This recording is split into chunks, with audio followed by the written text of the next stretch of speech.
I have some good news. I finally got all the materials I need to finish the red coat. I managed to find a matching velvet of suitable quantity, and I managed to find some lining material. Now, I wasn't going to use a red for the lining, I was actually going to stick to something very similar to the silk that it's lined in at the moment, which is sort of a, I suppose it's tan coloured. But that lining fabric was in a charity shop, which is one of my favourite places to get material, and it was a pair of enormous curtains for just £6. It's far more fabric than I actually need for this one project, and it allows me to finish some other projects that I did want to use that kind of colour on. It also means that I'll basically be able to make some matching outfits by accident. The outside of the curtain, as was, is a little bit sun faded in places, but that's not a problem. You see, the outside has all the seams exposed like this, which I don't really like.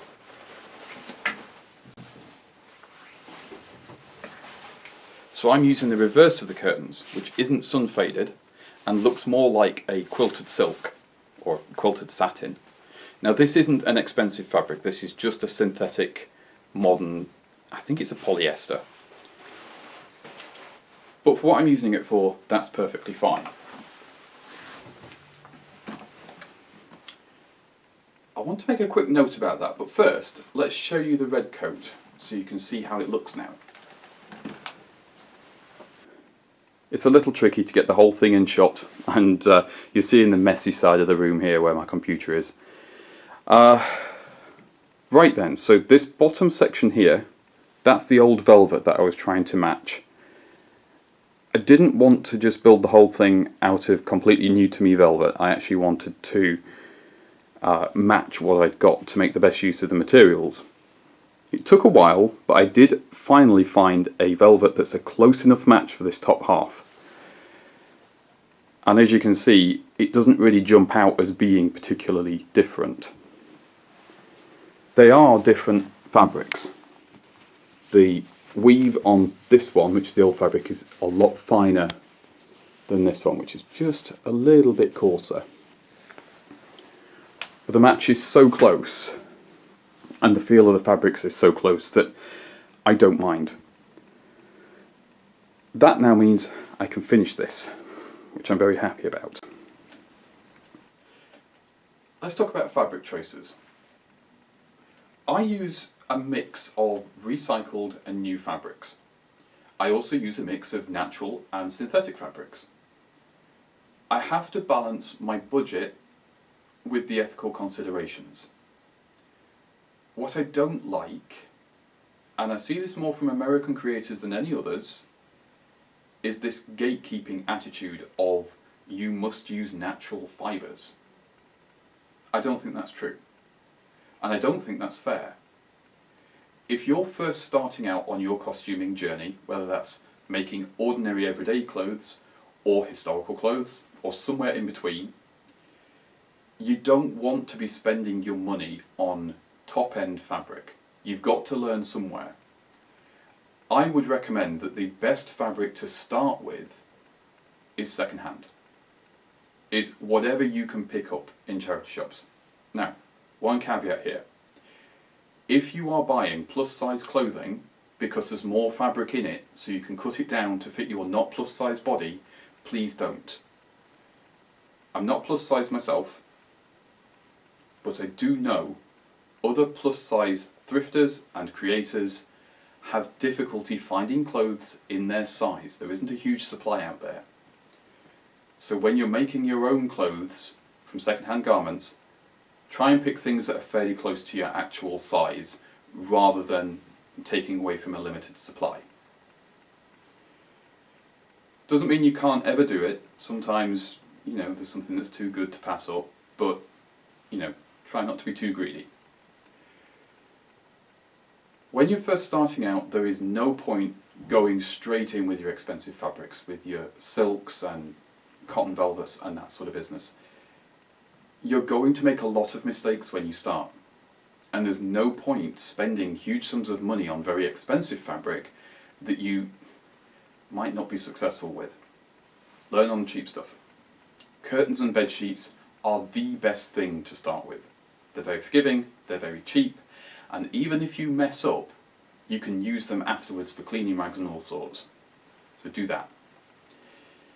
As for the gatekeeping, it gets framed as an ethical, environmental choice.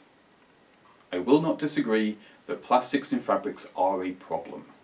Microplastics get out of the fabrics, that's when the fabric breaks up and little tiny particles you can't really see with the naked eye get into the waterway through your washing machine or your hand washing. We know plastic pollution is a problem, and we've not yet fixed that. However, I think you have to be realistic. I think you have to understand that not everybody can afford to just do purely natural fibres, and it's not always practical. Trying to take care of 100% wool garments is actually more difficult than a wool blend. And again, especially if you're starting out, 100% wool has a lot of its own challenges, and it takes a while to learn about what those are. Natural fibres aren't exactly innocent when it comes to the environmental impact either. Linen and cotton particularly. They have their problems, especially around water consumption. The best thing you can do is figure out what your personal moral compass is, do the research that you can to figure out what's best for your particular environment, and be thrifty with your fabric. Make use of as little as you can to make a garment. Remember, piecing, which is where you haven't quite got enough to make a piece out of one section so you stitch two together, that's historically acceptable. It's only really in the modern day that we get very particular about that sort of thing. So be creative, be careful, and do what fits your budget and your personal moral compass. And don't let other people gatekeep the heck out of you for it. There's no place for that sort of thing. Anyway, speaking of thriftiness with fabric, let's have a look at the other project that I've got underway. In my hunt for velvet on the red coat, this is one of the velvets I bought that was wrong. It's too pink. It doesn't look that pink here, but when you put it against the red velvet fabric, it's quite pink. There we go, that's the cape off the coat, and you can see how far off the colour is. This was one of the awkward things when I was trying to find a matching velvet. It depended on the photographs and all the rest of it. I could have just got rid of the fabric. I know some people, when they get the wrong fabric, they just throw it away. I don't understand that mindset. Instead, I've traced around the waistcoat, the grey tweed one you've seen me wearing, and this project is all about making a garment from one you've already got that you like. I'm making a few changes on this one, you'll find out about that later. The other thing is the lining fabric. Now it's just pinned at the moment, which is why it's sitting a bit funny. I can't remember what this fabric is. I think it's some sort of rayon type fabric. It's very strange. Many years ago I had the red and the black, not enough to make one thing, so I made up some fabric out of it and then never really had anything I could use it on. Well, turns out it's just the right amount for this waistcoat, and the colour match isn't too bad.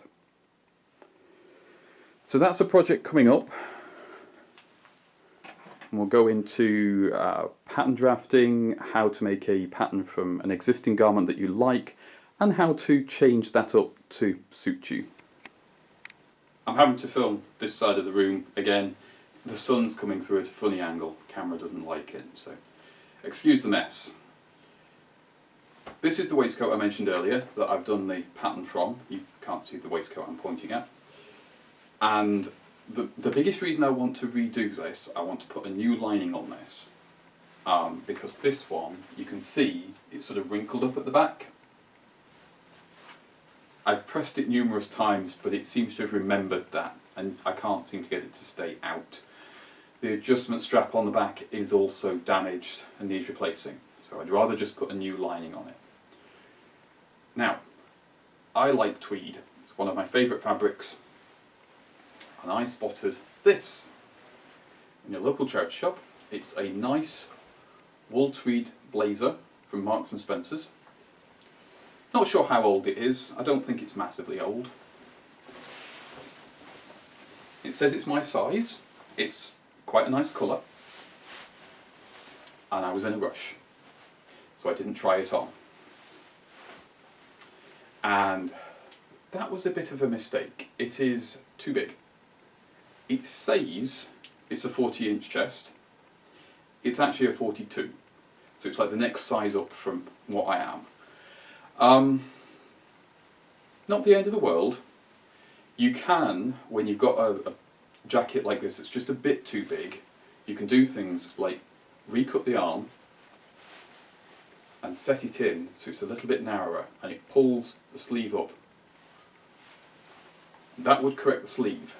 And then the sides, where they're a bit baggy, I can take those seams in and, you know, it would just correct the way that it hangs on the front. Don't need to worry about the lapels, don't need to worry about the collar, buttons and pockets, etc. all stay where they are because I'm only going down. I'm only going down one size. However, I then had a proper look, and this is something you do have to be careful of. It's been a while since it caught me out, this one.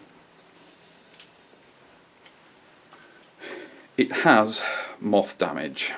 Now, there are no more active moths on this. I kept it separate from my other garments, so I don't have any other problems. So there's a little bit on that sleeve there. But the worst of it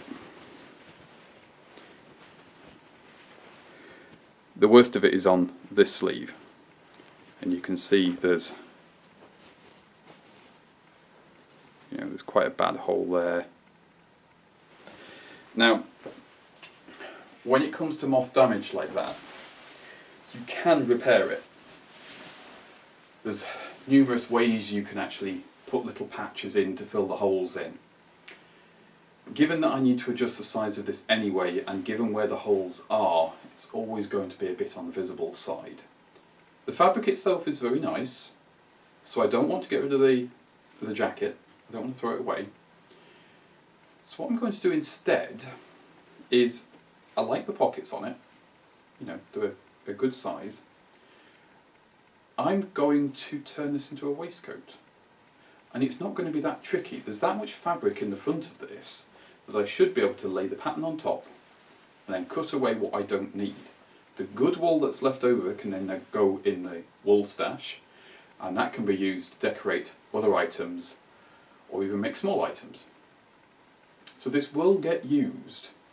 Not sure when the video will be on that, could be a while, but I'll keep you posted.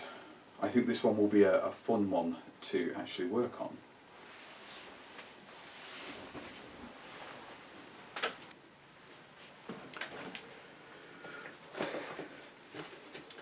This project, which I've mentioned before, I acquired the spare wool I needed for it. Thought I'd give you a brief update on this one. I'm finding this one quite difficult to actually record. Partly because, well, sitting and doing Tapestry with no entertainment on at all, for video quality reasons, isn't great. But it's coming along. I've mostly been working on this side, filling all the gaps in. I'm not sure how well that's actually going to show up. And you can see there's a lot of plain green to go around the horses. I'm doing the horses last.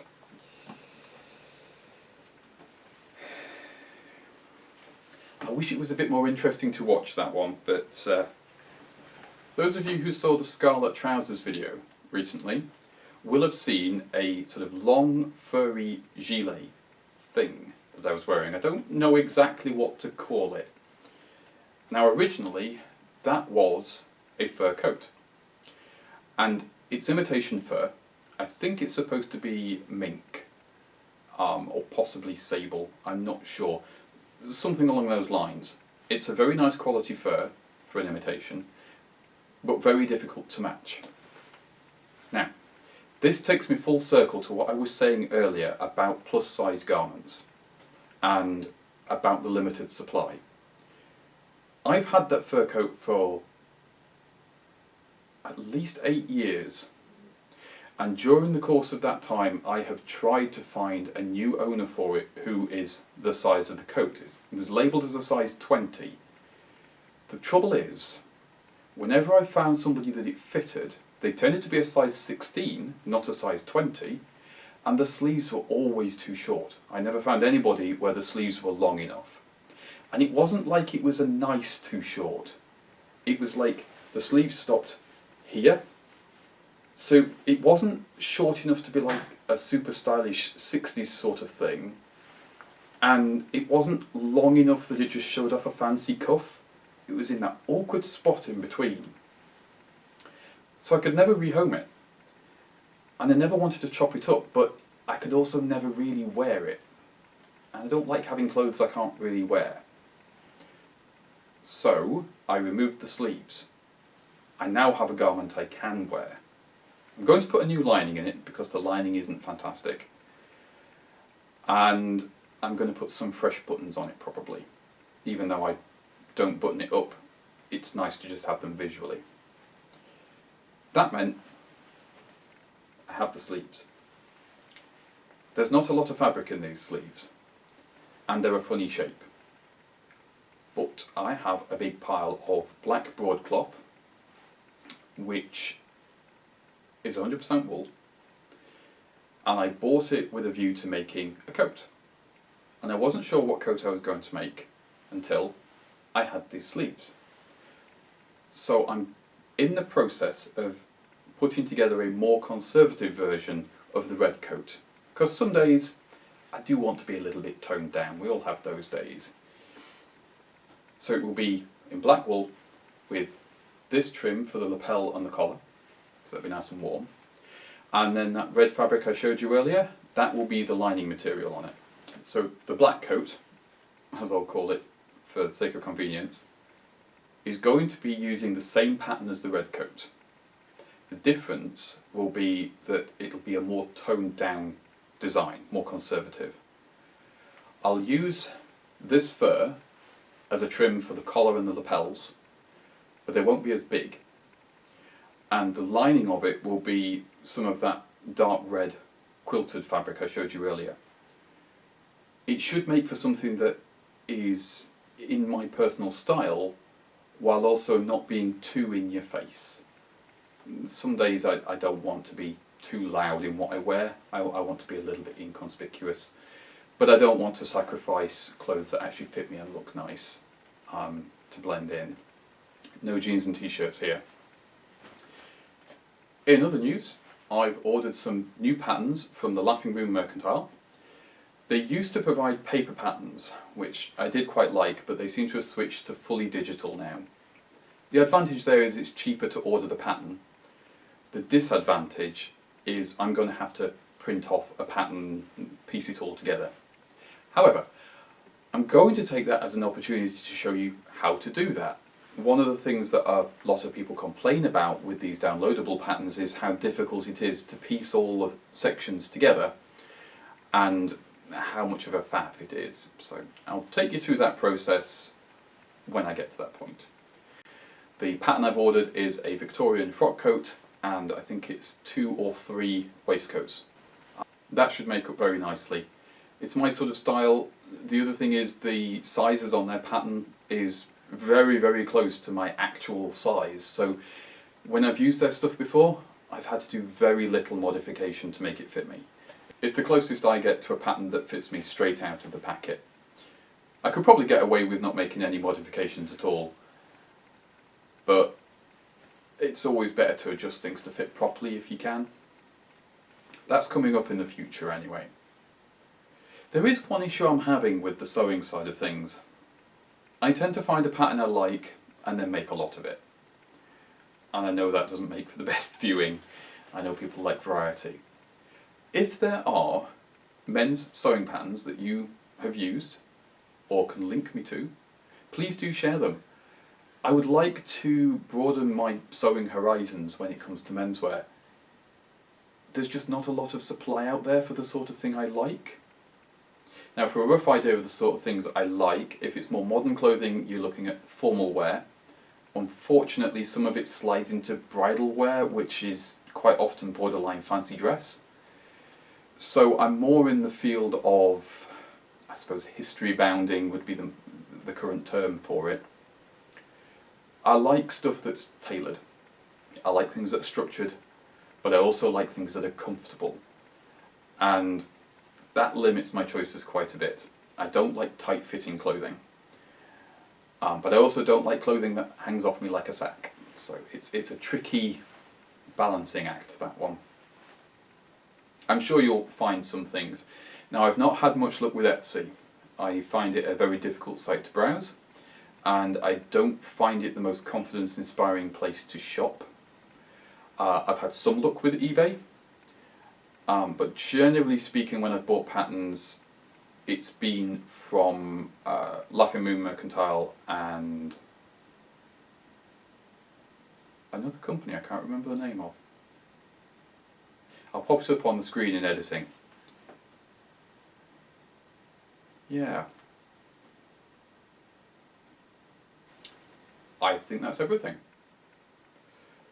Hopefully, next craft video is going to be that waistcoat that will be finished. We'll have to see. I think it's going to go fairly smoothly. Waistcoats are fairly simple things and the mock-up fit quite well, so fingers crossed. I haven't shared any other woodwork and non-sewing projects this time because honestly I've not got very far on them. The weather has been a little bit of a problem there. Don't forget to do all those lovely YouTube things, liking and commenting, and of course subscribing. It does help the channel get seen, get more people involved, and help more people out with their projects, I hope. I shall see you next time, I hope. Ta-ra for now.